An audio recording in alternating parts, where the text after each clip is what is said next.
To confirm your Mazda key fob is the WKE-PZ170-02021 model, start by examining the fob itself.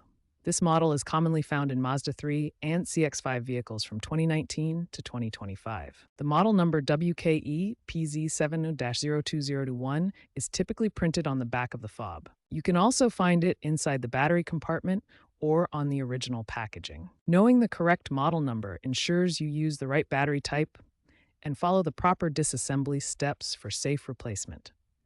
The Mazda WKE-PZ70-02021 key fob uses a CR1620 3-volt lithium coin cell battery.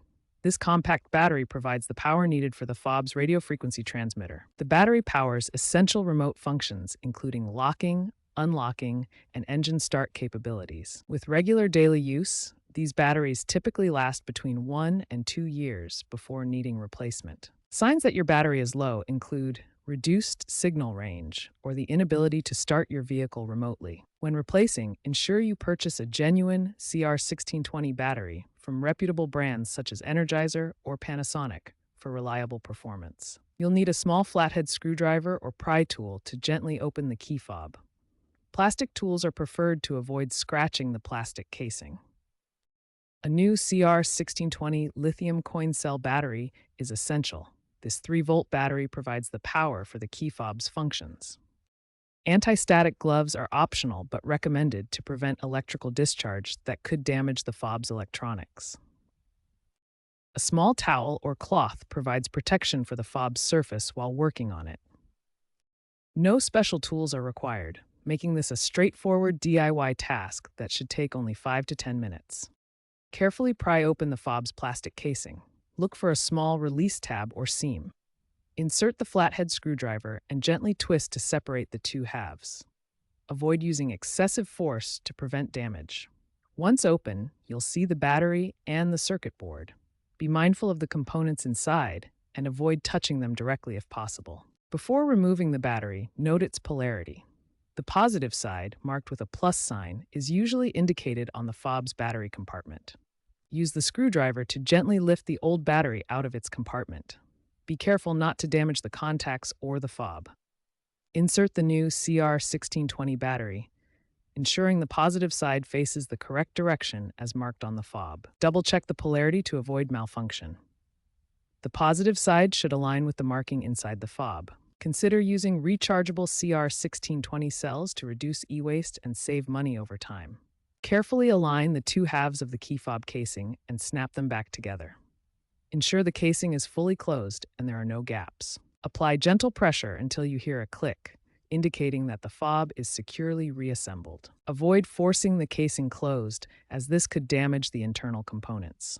If the key fob doesn't work after replacing the battery, first check that the battery is installed with the correct polarity.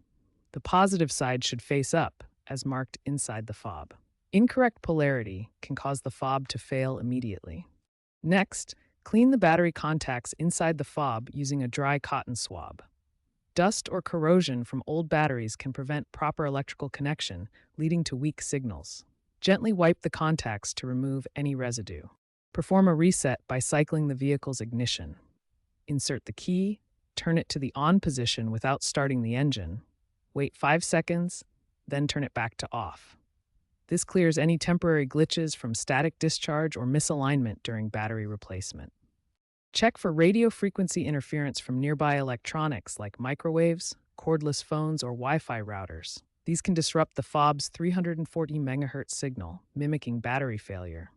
Move away from such devices and test the fob again. If the fob still doesn't work after these steps, consult a Mazda dealer or automotive locksmith. They can reprogram the fob or check for internal damage that requires professional repair. Consider using rechargeable CR1620 batteries to reduce environmental impact. These lithium-ion options can be charged multiple times, extending their life and minimizing e-waste compared to disposable cells. Recycle old batteries responsibly through local recycling programs or Mazda's recycling initiatives. Mazda partners with facilities to repurpose old fobs for parts, helping reduce electronic waste. The trend is shifting towards keyless entry systems and smartphone integration, potentially phasing out physical fobs in the future. Post-2027 Mazda models may use Bluetooth Low Energy, eliminating the need for physical batteries. However, for older models like the Mazda 3 and CX-5, the WKE-PZ170-02021 fob will remain relevant for several years.